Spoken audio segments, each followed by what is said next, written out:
It is my pleasure to welcome you all to the series that we are jointly organizing among the International Association of University and the Open University of Catalonia in Spain. The series overall is called Innovative Education for Unshaped Futures. And we have divided it into 6 different chapters looking at different aspects of this digital transformation that we are living at the moment. It is my pleasure today to launch this 4th chapter where we're going to look at designing quality online learning. I want to let you know as well that in case you missed the other chapters, they are of course available on our website. You can see them there, and there you will also find the link to sign up for the next chapters.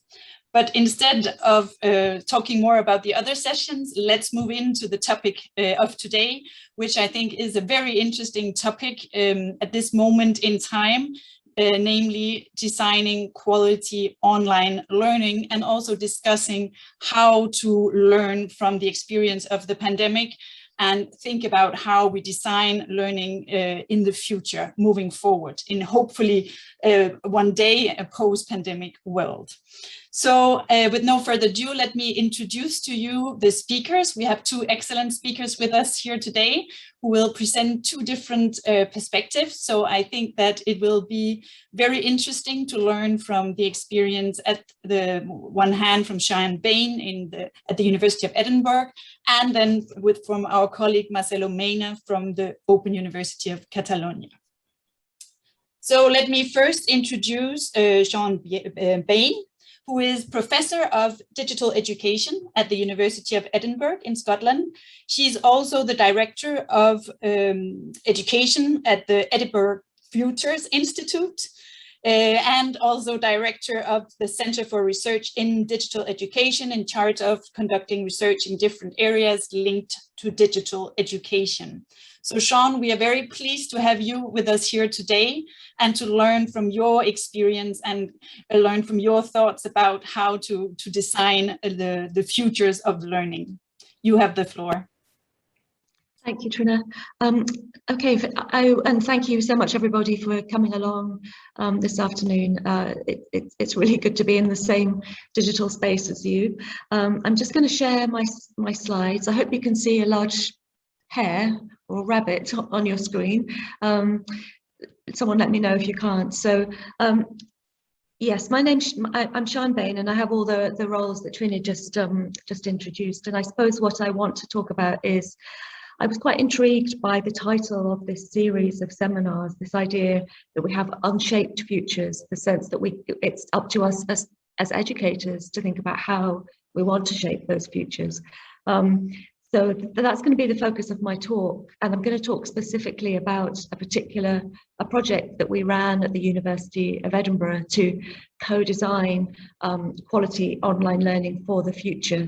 So that's the focus of my talk. Let me just see if I can click onto my next slide.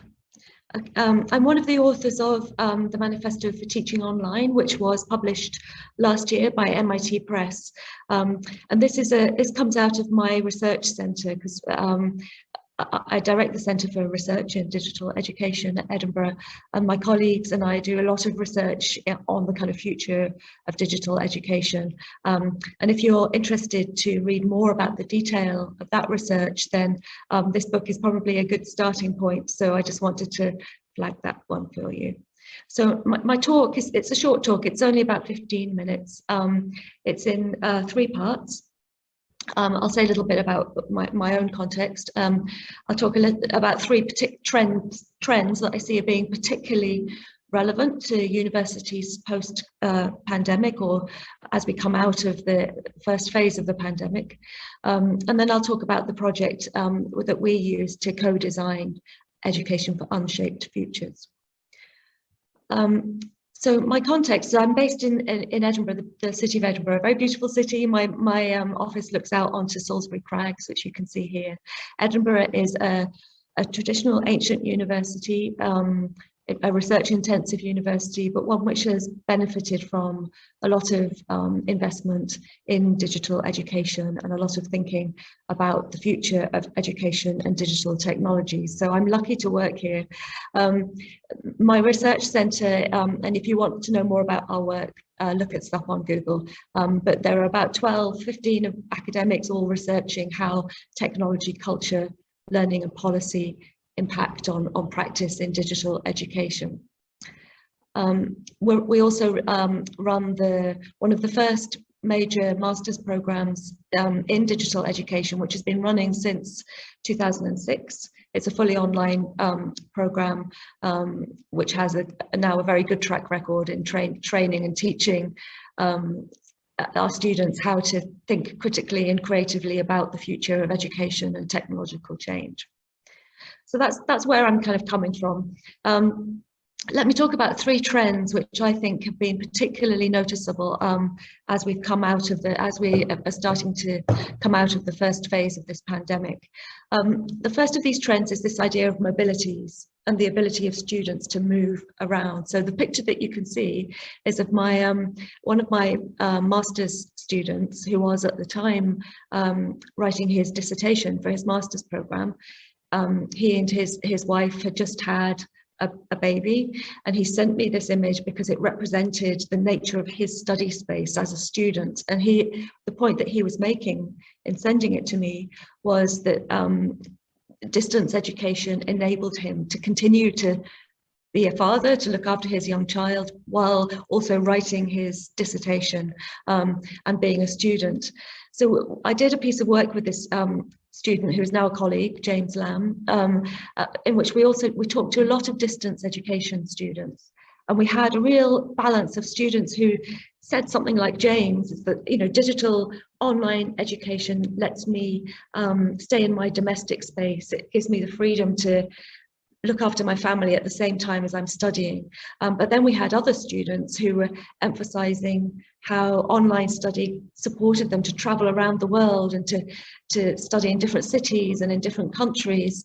And for them, it was a different kind of freedom. And I think as we've been through the pandemic and as a lot of our teaching has shifted online, we've started to think quite deeply about the benefits of this mix of online teaching and in-person teaching. And I think that's a real trend over the next few years that universities are going to be thinking about a lot when they think about the design of online courses and how online courses relate to on-campus courses and how we can support students to move between being on campus and being online. So that's one trend. The next trend for me is about platforms. So platform partnerships with universities are taking off and accelerating massively, and there have been more and more platform partnerships happening through the last 18 months of COVID, as universities have pivoted online and they've had to quickly buy in extra capacity and expertise for delivering online education. And I think I think now that we are starting to think about exiting the pandemic, we need to understand how the influence of digital platforms is actually changing educational practices and changing the way we teach. And I think, again, this is a big trend that I see universities talking about at the moment, is what is the future of platforms? How much more of our activity do we want to outsource to platforms? How much can we keep in-house? How should this be shaped in future? And then the final trend is really one of determinism, and this is a trend that predates the COVID pandemic, and it's actually about seeing technological change as somehow inevitable. I've shown a cover here from Kevin Kelly's 2016 book, which was literally called The Inevitable, and was about the technological forces that will shape our future. And I think thinking about digital education and digital technological change as inevitable is very disempowering for universities. It means we take a very deterministic approach. We assume that digital technology will push us in a particular way when it comes to thinking about our design of online courses. So there's this sense that technology is driving social practice, and it's up to us to adapt to technological change. And I think this is a problematic scenario, and one that we need to think about really seriously as universities, as educators, as students over the coming years. So it's really that last trend there that I want to focus on in the main part of my talk, which is how do we in universities take back control of the agenda? How do we get back a sense of agency in describing and designing educational futures? How do we make sure that we're the ones that shape the unshaped futures rather than the technology platforms or the technology companies? Ideally, we would work hand in hand with them, but I think that universities need to get maybe a little bit better at confidently stating what they want from the future of digital education and not assume that it's our job to catch up with technological change. So working to that agenda, we ran a project here at Edinburgh University between 2017 and 2019, so just before the COVID pandemic hit, really, which was looking at, it was called Near Future Teaching, and it was focused on co-designing a vision for digital education at the university. So working across what's a very large university to talk to staff, students, and others about what we want from digital education futures and from the design of our digital futures.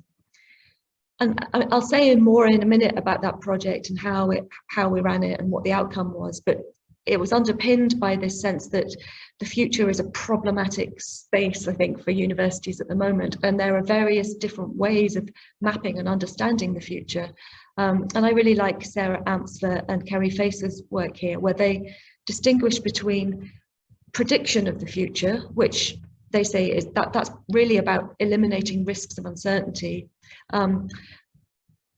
Separating that from foresight, which is about understanding multiple possibilities for the future, to what they call anticipation, which assumes that we are active agents who are able to interact with and define what we want from futures that are at the moment unknowable. So it was really that anticipation element that we drew on when we were running the Near Future Teaching project. It was kind of an anticipation inspired project. And the way the project worked was we started with our question, really. The question that we were addressing was, what is our preferred future for digital education at our university? And from there, we moved into a discovery phase where we talked to people across the whole institution about the values that we wanted to shape this future. And we did research into the global trends that were impacting on this future. And after doing that work, we were able to define a kind of a set of values and a preferred future for our university. And then we went on to develop a set of aims and objectives that would support us to arrive at that future that we wanted, and then looked at the actions that would enable us to get there. So that was the broad shape of the project. At the end of this talk, I'll give you a link to the project report, which will give you more information. And in that, this project process map is in that final report. It just shows how the 4 phases of the project kind of moved through this kind of defining, developing, and delivering kind of phases. So we spent the first year of the project doing community scoping, talking to people in the university about what they wanted from the future of digital. We also did trend reviews and looked at some of the kind of mega trends impacting on the future of digital education. We developed a set of values, which I'll share in a minute, and we looked at future education scenarios before we developed our own strategy and vision. And then we took that vision into schools and we talked to school children about it. We wanted to think about our future students as well as our current students. And we also tested it with students and staff here at the university. So in total, we engaged with about 400 people over the course of this 2-year project, and before we ended up with our final vision and strategy. And the community scoping part of this was really important because in a way, this was where we did much of the co-design element. And the way we did it was by setting up a whole series of events, and some of them were focused on digital technologies like blockchain or Internet of Things or learning analytics. Others were focused on more speculative ideas like near future library and so on. And we set up these events and we invited students and staff to come to them, and we talked to students and staff at those events about their aspirations and hopes for the future. We also made a whole series of videos. So we talked to people in kind of very short, sharp videos, and we edited those videos thematically into a set of 3-minute videos, which you can see on our website, which are people talking directly about, again, about their aspirations for the future. And then at the end of this period of work, we were able to define these 4 core values for the future of digital education and online learning at our university. And those values were really focused on emphasizing the whole experience of learning and of being a student in higher education, rather than just looking at assessment and performance and credit. There was a strong focus on diversity and justice, and looking at the decolonization of our curriculum, about valuing the diversity of this massive university of ours, which has about 40,000 students in it. And it was also about, we wanted to put relationships first and to use digital technologies to strengthen the university as a community of scholarship. And then finally, there was a set of values around participation and flexibility, around breaking down the boundaries between disciplines, breaking down national boundaries so that we could reach out in new ways to students from other countries and in other ways. So those were the values. And then we set up a series of workshops where we worked with students and staff to understand what a near future for teaching would look like if it was built on these values. And these are the final aims that we came up with as part of this project. So we defined a future for online teaching and online education at Edinburgh, which was playful and experimental, which put control back into the hands of students and staff to do creative pedagogies, to develop new innovative ways of building digital platforms and digital technologies themselves. We aimed for a digital education which put the university community at its heart and strengthened us as a community of scholarship. Our next aim was around assessment and using assessment and grading, using technology to build new ways of assessing and grading students that were creative, fun, relevant to contemporary life. We wanted to challenge boundaries through our digital education. We wanted to develop new kinds of lifelong learning, new kinds of open learning. And then we also wanted to build in aspects of data fluency for our students. So there were a whole set of aims and objectives. And if you have a look at the final report, you can see how we attached kind of actions to each of these through that project. So I'm going to stop there because I think I am out of time. I've given the link for the where you can find the report is up here. Also my Twitter hashtag if you want to reach out to me. I look forward to having a conversation and taking any questions or comments you might have. And thank you very much for listening. Thank you very much, Sian, for sharing your experience and outlining the 3 key trends that you're seeing, which are up for discussion. And I particularly like as well your point on it is about taking action and actively shape the future rather than passively look back and just follow any trends around you. So very interesting to see as well how you've been able to conduct this very inclusive conversation with the academic community in order to jointly shape what is the future of learning that we want to aim for. We will, of course, welcome questions in the chat. So if you have any questions for Sian, please go ahead and put them in the chat. But before we go to the Q&A, we will now turn to Marcelo Maina, who's from the University UOC. Marcelo is the professor and also the director of the master program in education and ICTs, and he is really an expert in educational technology and pedagogies. His research is, among others, on learning ecologies, learning design methods and tool, emerging digital pedagogies, personalized learning, and open education. So Marcelo, we are looking very much forward to learning from your experience and working for a fully online university. We're interested in hearing from you some advice for our participants from around the world who are eager to see how to leverage the opportunities of digital education. So you have the floor. Okay, you can see well and hear me well? Yes. Okay, thank you very much. Okay, first I want to thank the invitation from the International Association University and my own university to appoint me to this series of, I would call webinars, which say chapters on innovative education for unshaped futures.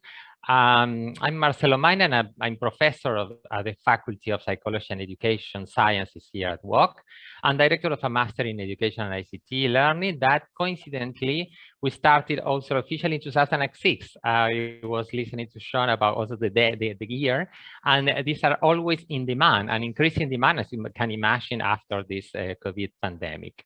I'm also a member of the EduLab research group.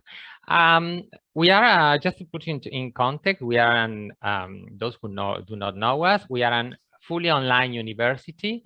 We are on our 25th anniversary this year.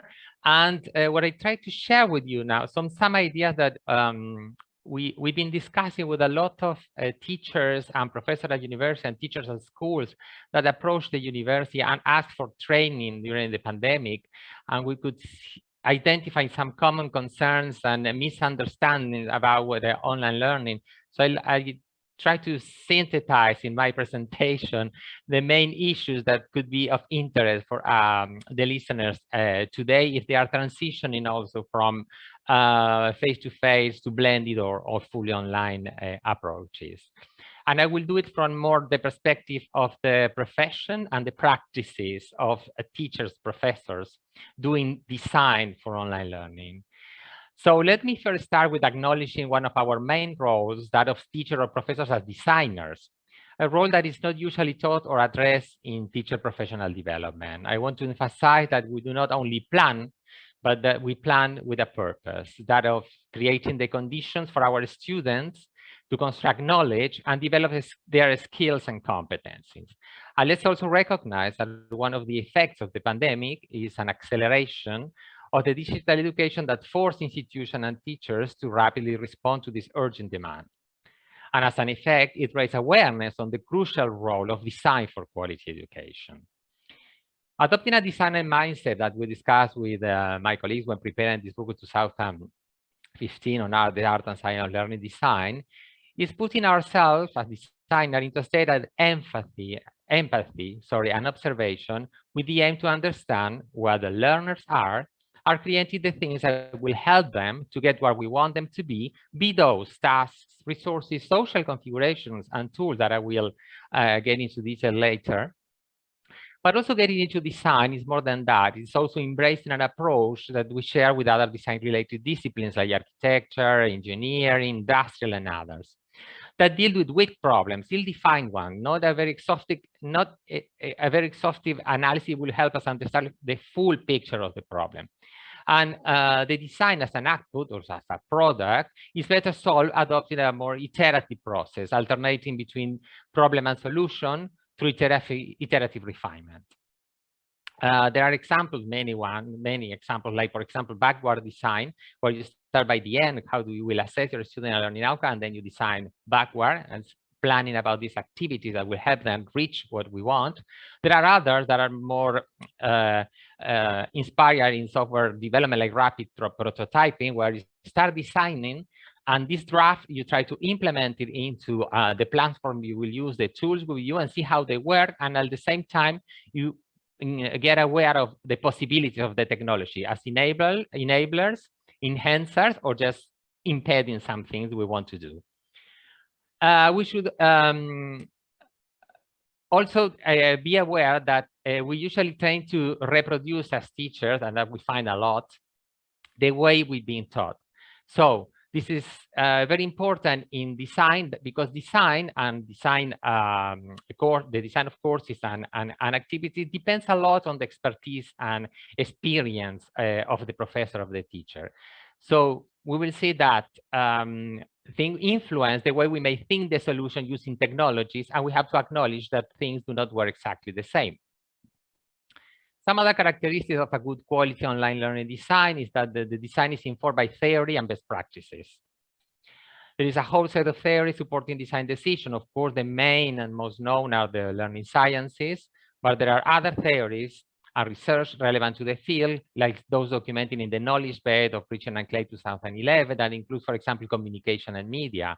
How do you communicate mediated by technologies? What kind of media is better to present some content of knowledge we want to share or discuss with our students? And designing for online learning is, should not be a lonely task. Think of us as co-designer, I was mentioned before, cooperating with, for example, a production team. When we embark in this design of learning environments also, we have to think that we need to, for example, set up a learning management system or create new resources, digital resources, and for that we can rely on the support of the teams within the university. So you are not solely responsible for everything, but you have to learn also to co-design with these other fields of expertise and people. Finally, I'd like to mention that good quality design requires us to reflect on what we do and achieve. We should use evidence for design, as I mentioned before, but also produce evidence and share it. I think that part of our commitment to quality can be approached as part of our inquiry or research agenda and reflective practice. For example, action research or design-based research are potent methodologies to inquire our practices and the design solutions and improve them, but also to create new knowledge on teaching and learning and to share it with the community in a kind of virtuous circle. Even if it sounds obvious, we may ask ourselves, what do we actually design for online learning? I'm spoiling the answer here. We go beyond content. A common mistake of beginners is to use technologies for content delivery. And of course, we have to recognize that this is one of the strengths of the digital world, but the access, the rich media we may use, like video, hypermedia, are not enough. As I said before, we have to create the conditions for learning. More and more specialists in the learning design field feel more comfortable with the idea of designing learning experiences, thinking about what is required to engage students, and engage is a keyword here, and provide them a pleasant and productive, a challenging and motivating experience, and how technologies can add pedagogical value through increased interaction and collaboration, self-regulation, time management between study, family, work, and even enabling cultural awareness, connecting to the world. Let's talk a little bit about pedagogy. We must first understand what engagement means and how it reveals, so we design for engagement. It's kind of this backward design I was talking about, what we expect and then we design. Simply said, engagement may be understood as the quality and quantity of learning participation. Or as Halverson and Graham explained, the involving of the student's cognitive and emotional energy to accomplish a learning task. It can be tracked in many ways: the amount of communication, the positive attitude, the sustained contribution, and of course, the completion of assignments and good marks, and so on. All that is important for us when we design and take decisions. To support us in thinking about the design of a learning experience, we may use the community of inquiry model that posits that engagement is triggered by creating a safe environment for free expression and exchange. It depicts the experience as a social space where the participants, including students and teachers, engage in dialogue, collaboration, and reflection to construct meaning and to confirm mutual understanding. The notion of present, that is the major concern, particularly in online learning, is decomposed into three main elements: the cognitive present, that is the extent to which the participants are able to construct meaning through communication; the social present, that is the ability of learners to project their personal characteristics, presenting themselves as real people, giving the sense I'm communicating to someone real and they are answering me, real people. This is very important. And of course, the teaching present, that should not be understood solely as the moments of teacher intervention through facilitation, scaffolding, and assessment, but also through the development of is present into the design of the learning experience, as we, in a certain way, express our identity there and the beliefs we have about learning. Engagement is directly related to active learning, meaning using instructional methods that proposes to the students meaningful learning activities and think about what they are doing. As cited in a very recent book edited by Budai this year, a month ago, on best practices in engaging online learners, there are plenty of experiential learning activities, from simple like writing a minute paper or a think, compare, and share to complex ones, role-playing, interactive lectures. In general, they put the learner at the center. They focus both on what and how learners learn. They propose affordable challenges with mitigated risks that avoid frustration, for example. Empower learners through self-regulation, providing them with the opportunity to do so, intentionally designing for self-regulation and scaffolding a student on that. Usually also involves others, promotes reflection, and again, goes beyond the mastery of content to the development of competence, speaking of which, supports the integration and development into the experience of key competence as identified by the European Commission, or if you prefer other taxonomies, you are more familiar with other taxonomies, we also identify them as more generic, transferable, transversal, 21st century skill, or even employability skills. Okay, then what do we do? Let's see what active pedagogies may provide. In this sense, active pedagogies, excuse me, I have a problem here. Active pedagogies translate the principles of active learning, promoting learner engagement and targeting the development of competencies. There are some examples here, like problem-based learning, case-based learning. Probably you are familiar with some of them, inquiry-based learning. I just put a pool of 12. This is not exactly the whole of them, and they can work, for example, in combination, like project-based learning with collaboration.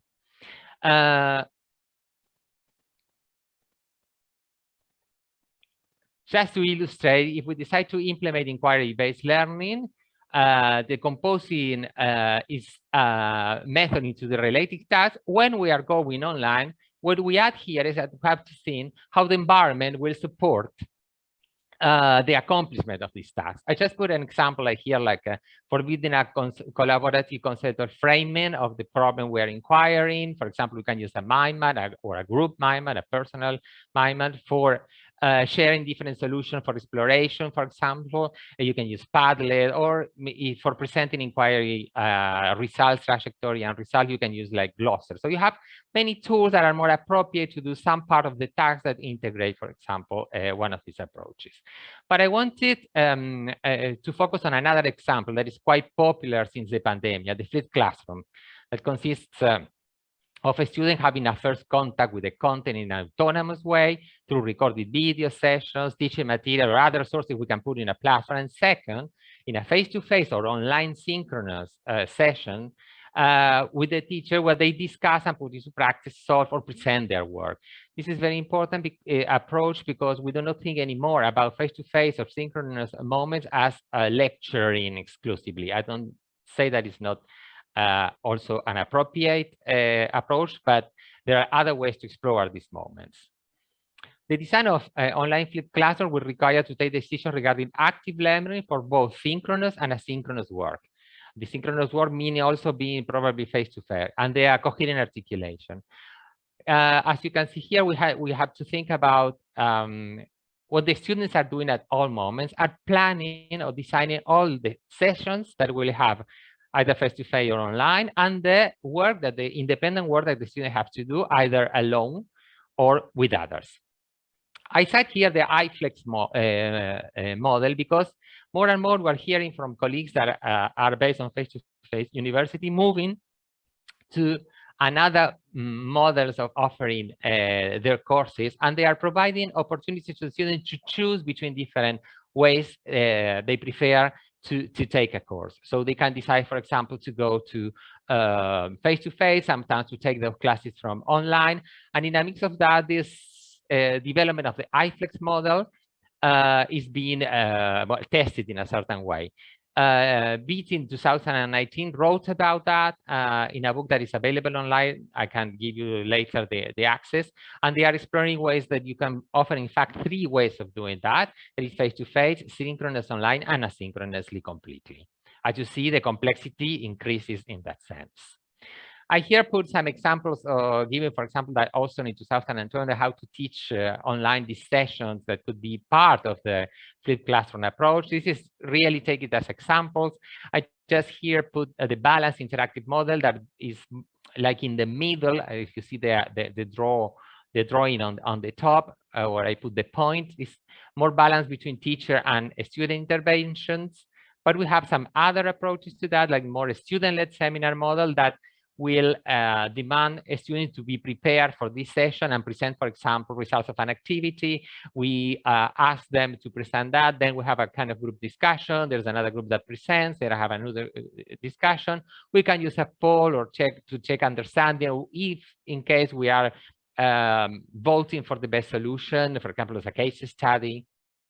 We can also use voting tools that will be very engaging for students. And finally, I want to cite this one. There are some others, just to say. That is the video interactive model that I found that very interesting, because you can use pre-recorded videos. But in this sense, you have to be like very careful about how we use video, what kind of video, and for what purpose. For that, I will cite the Comey 2014 work on potent pedagogic roles for video, that he really established kind of taxonomy, how to think about this video. How can they be used differently for different purposes, like facilitating cognitions, providing realistic amplified experiences that are otherwise inaccessible, demonstrating skills, and so on. So in terms of design decision, also we have to pay attention to the constructive alignment of all the components of what we could call an ETVT. That's a Gilly Salmon proposal about thinking about activities on the digital, E for like email, you know. That is to verify the coherence between mainly learning outcomes, teaching and learning tasks, and the assessment. And in our case, also the concern on supporting environment and technology tools for the complement of those tasks. As we advance into design, our focus must be also directed toward decisions regarding implementation and delivery, the course in action. Supporting ICT online active learning experiences requires the adoption of the most appropriate technologies and tools. As Volker and Conrad state, we shape the tools, but in return, they shape us. This is a very interesting way of seeing that, how we can advance, as I said, with rapid prototyping before, like experimenting sections and reflecting on that, and will change design in a certain way. The notion of pedagogical affordances points to the analysis of the actionable properties that technology offers to teachers and learners. Choosing the best fit technology requires then to clear matching the tasks and affordances, providing a smooth and easy use of the environment. There are a lot of models that may assist us in taking better decisions regarding what we intend to implement and by what means, but also to audit our design drafts and see if we can do better. I cite here some of the models for technology integration, like TPAC, TIMBRAD, and SARM, that is substitution, augmentation, modification, and recognition. These are also could be understood as conceptual tools, assisting the creation of new or the redefinition of existing learning design courses, activities. This model is interesting. It's very easy to use. You have here on the left enhancement, substitution and augmentation, the role of technology, and then transformation. And when I have more time, I can explain in detail that the reasoning, but let's go to substitution, where the technology acts as a direct substitute with no really functional chain. I was seeing beginners tend to use platforms to deliver content, for example, for a PDF for reading. And if we go to the other extreme, from the redefinition, where technology and also the creation of new tags that were not easily applicable or even inconceivable.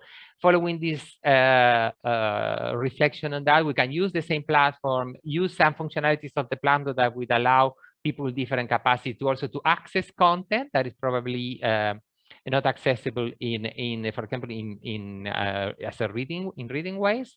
And we can also improve the kind of experiences we are developing. For example, I just use some icons to show that we could use, for example, a collaborative concept map and a chat or forum discussion as a synchronous one, and then, for example, a quiz for checking comprehension. As you can see, we can go much further, and then develop some other competencies like collaborative concept map and discussion. We are developing competencies about digital competencies. We are developing communication competencies, the use of different languages of representing. So as you see, Marcelo, just conscious of time, because I know that Sean has to leave early. So I don't know how much you have left, but I only have 2, 3 or more. So other useful tools that support us in the right direction regarding technology choices are rubrics. Here is an example of the Center of Teaching and Learning at Western University. They can be used as an input to start thinking about that, or as an auditing or checklist the quality of your assessment. And finally, I want to mention that there are several quality standards around the world. I cite here a lot of them. I just point here to the Quality Matters Core Design Rubric that uses rubric, as we saw before, elaborating on that were based on research evidence and focus on core design. And as there are a lot of things that Sean said about the future, I just only want to mention 2 or 3 ones that I think that are impacting the way we design and we animate our courses, facilitate that. Is the developments on learning analytics that are providing rich information and data to help us understand what is happening, react on time, but also at the end to improve our courses. Of course, there are also other developments like LMS that are evolving, providing opportunities for design itineraries and better work and more integrated way competencies, like, for example, employability skills throughout the whole curriculum. To sum up, I just only want to say that we use methodologies and technologies in a synergistic way, and we have to think about pedagogy and also the physical and digital learning environment that will help us implement a successful course. So thank you very much. I'm sorry I extended a little bit the time. There's too many things to share. Yes, I know. And thank you very much, Marcelo, for this complete presentation and introducing many of ideas and tools how to think differently about designing learning when you're in the online space compared to when you're in a face-to-face setting. I know that Sean has another meeting also on futures of learning, so we have to let go of her a little bit earlier. So I just want to start by giving her a few questions so that she has an opportunity to respond to you as well. And then she will have to leave us and I will continue the conversation with Marcelo.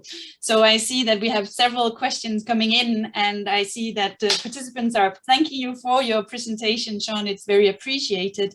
One is saying, how can we inculcate universal human values with undergraduates through digital teaching and learning?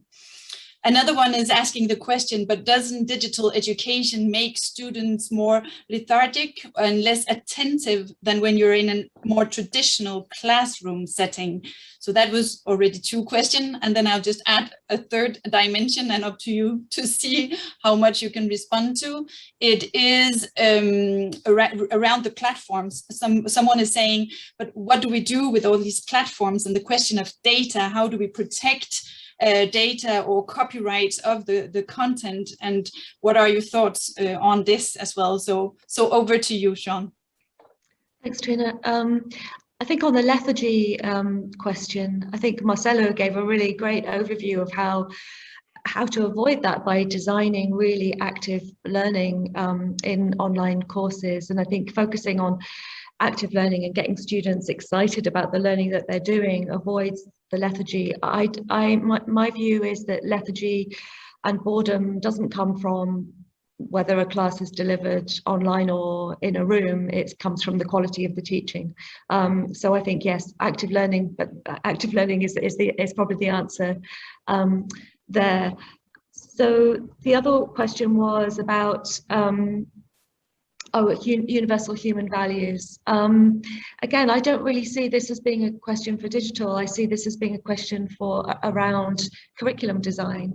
If your curriculum is designed to take a particular approach to values, then digital technologies will map onto that. It's kind of up to you as a teacher as to how you do that. I mean, I think that one thing that digital technology does do really well is lets us connect, as we're doing here, across the world, and have conversations with very broad, very diverse audiences. So I think that can really help in understand what we mean when we talk about universal human values, and you can have a really good reflection on that by working with an international group like the one we have here today.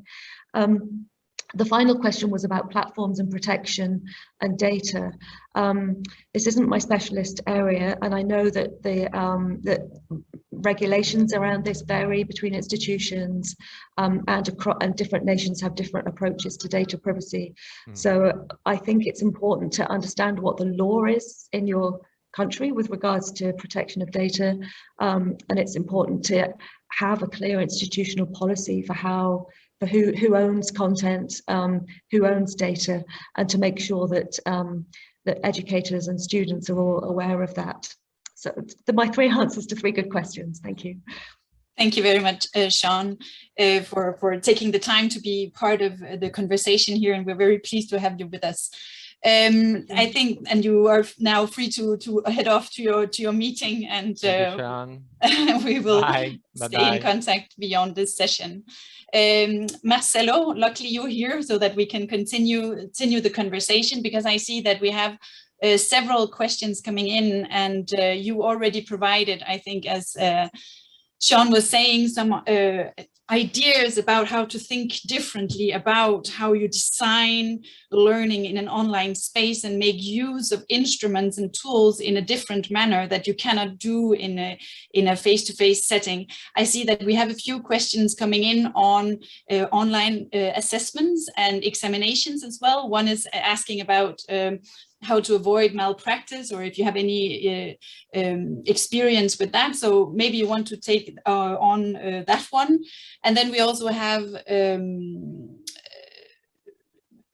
another question, which is around third world countries, and to what extent that you can take agency over the platforms and shape the future rather than just passively choosing what is there as an offer. How can we take part in shaping the educational tools that we need in order to deliver the learning that we wish?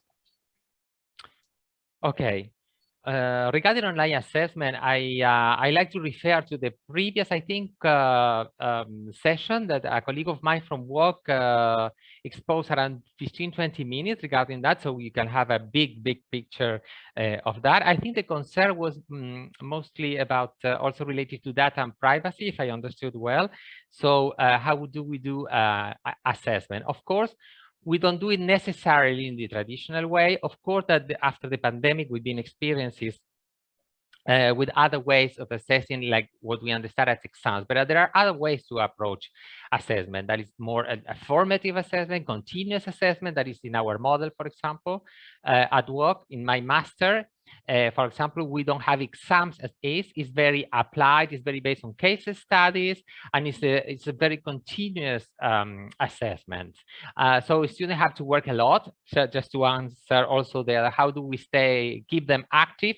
We keep them very active, because all the time they must develop activities either individually or in groups, using tools online, and delivering that and sending that for assessment.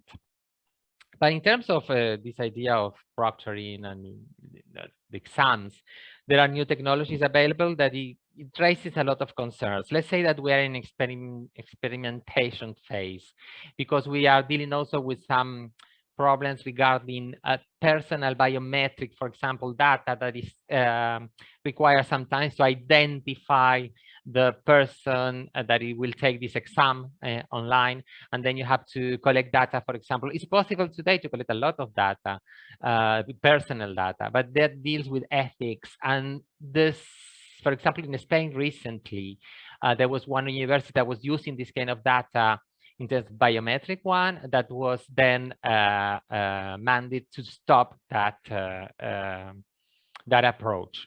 So it's not very easy in a certain way. There are technologies like, for example, tracking the keyboards or the eyes. So there is a lot of technology, but we get into I will say something that we are actually exploring. But I would go to other approaches. If we implement these active pedagogies, and if we implement active learning, and we create a community that is in constant communication and doing creative work or solving real problems, probably the exam is not the best thing. When I was talking about constructive alignment, I went very fast, I know, but I invite you to read this idea that is a little bit old, but that is also it came as a concern of the constructivists when constructivism was started to be a more repugnant approach in education. And Rubrics developed this idea that is quite simple if you want. It's aligning learning outcomes with the kind of activities you propose and the assessment you propose. And to put it that very easily, if you think that you are working on critical thinking, but then your way of assessing that will be a multiple choice, so let's say that is not correct. The alignment there fails. So think about ways of assessing differently. And in terms of how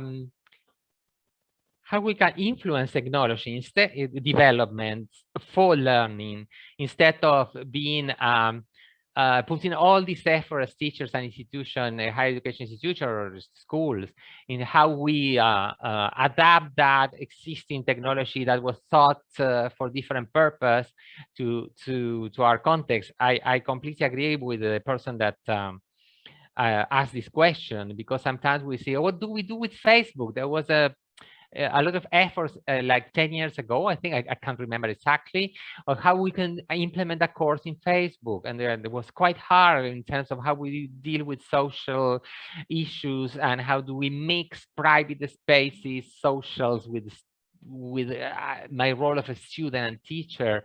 So, and there was a big effort put there, and we actually didn't get to any conclusion, very useful or repugnant ones. But on the other hand, there's a lot of open source, for example, platforms, as you know, like Moodle, or even there are versions of other platforms that are open source. Of course, it demands some investment in terms of involvement of different people within an institution, on how to customize that and develop other complements to these environments. What we have to be very like enthusiastic that there's a lot of developments, for example, in learning management system now, that in an easy way connect different kind of tools in an easy way. So there are developments in terms of the standards that help us compose these environments. And when we adopt, for example, a Moodle, we can integrate other kind of tools that are interesting for our specific design in an easy way. For example, those who know the development in H5P is already integrated in Moodle. It was previously possible just installing a plugin. Now it comes with the program. So the system. So as you see, there are the developments in the sense like producing platforms like a base, and then easily integrating through different ways. There are different ways to integrate that, technologically speaking. Other functionalities and tools that will help us really implement the kind of design we want. I was giving an example before. Thank you very much, Marcelo, for these examples and answers to the questions. Let's move on, because there are more questions coming in. Some is asking about, but what about disciplines where, for example, there are laboratory work or technical aspects? How do we go about it? Are there solutions there as well for the online space? And then I will just give you another one at the same time, because somebody is asking about what about pedagogy specifically for adults? Are they different than from younger students? What is your approach at UOC to these types of questions? Yes, in terms of discipline and labs, we do not endorse the idea that now everything will be online. Okay, there's a one size fits all. So we have to abandon this idea. What we know is that a lot of the stuff that is being doing today can be partially moved online, and that will help the student, for example, in this agency they were claiming, and the self-management of their lives. So from this point of view, online learning is very useful. Is there are labs? Of course, we know that the best solution we have now is the use of simulations.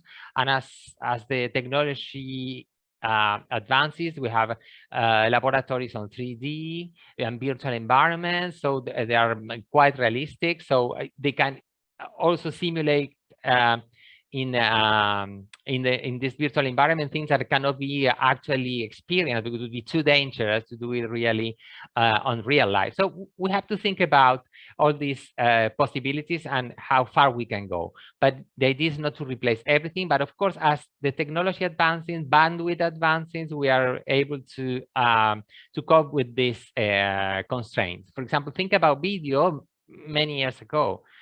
It was really a problem because it demanded a lot of bandwidth. The kind of computers we needed also were very expensive. Now we have that on the phone, and so it's like kind of solved. In terms of pedagogies, of course, we make a difference between, and then we go back to principles like Knowles that are quite also developed a long time ago. The idea is that as adults usually are more self-driven, self-directed learners, and they are all usually, not always, more aware of how they learn. So the self-regulation capacity has been developed. While in earlier stages, there you have to scaffold much more the learner, and you have to purposefully design strategies to support the students in learning to learn, for example, and reflect on what they are doing so they can improve the ways. If not, we tend to repeat a method that fails, and then we will repeat it again, we will fail. So if we use a lot of reflective learning and scaffold the student in thinking about how they learn, this will be a much easier way to develop their self-regulation skills. I mean, in adult self-directed, because they are more professional oriented and they know where they want to go. So it's kind of different. Thank you very much, Marcelo. I think that we have covered many of the questions, and I see that time is running and we are coming to an end of this session. And I want to thank you both, Marcelo and also Sian, who already left for this very important session. I think that it was very interesting to see how the University of Edinburgh have been able to conduct this very inclusive consultation with the academic community in order to define and actively shape the learning future that they want, supported by the different digital tools that we have at our hand. And I think that this is also some of the lessons learned coming out of this period of pandemic. What we see now when we are working remotely or teaching remotely, it's maybe not a decision of choice, but rather of necessity in order to continue higher education during the pandemic.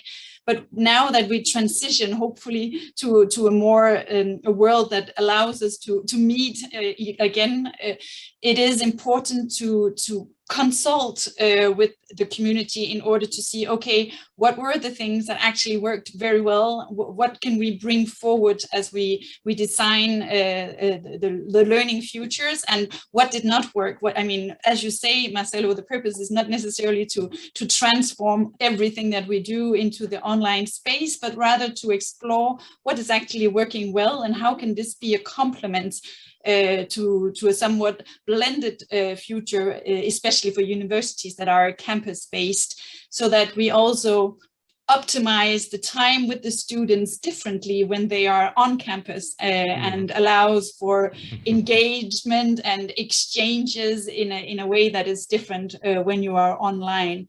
And Marcelo, thank you for taking us out of the box of the rhythm of face-to-face teaching and learning, because I think that has been one of the main difficulties when you suddenly shift to remote teaching and learning. As you said in the beginning of your presentation, you have a tendency to replicate what you already know, and you really have to think differently about the design of online education and use some of the tools that you can do and the type of engagement you can have in an online space, which is not possible in the same manner in face-to-face. So I want to thank you very much, both of you, for participating in this conversation, and also thank you to all of the participants for being here with us and for posing all your great questions.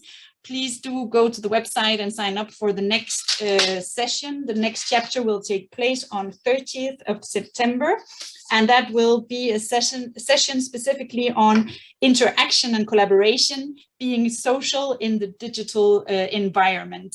And after that, we will also have a session that looks on data and governance. So some of you will pose questions on that. You may also be interested in joining that section. So with that, I think that we will close here. Thank you to everyone, and have a good day, evening, wherever you are. Thank you and bye. Thank you.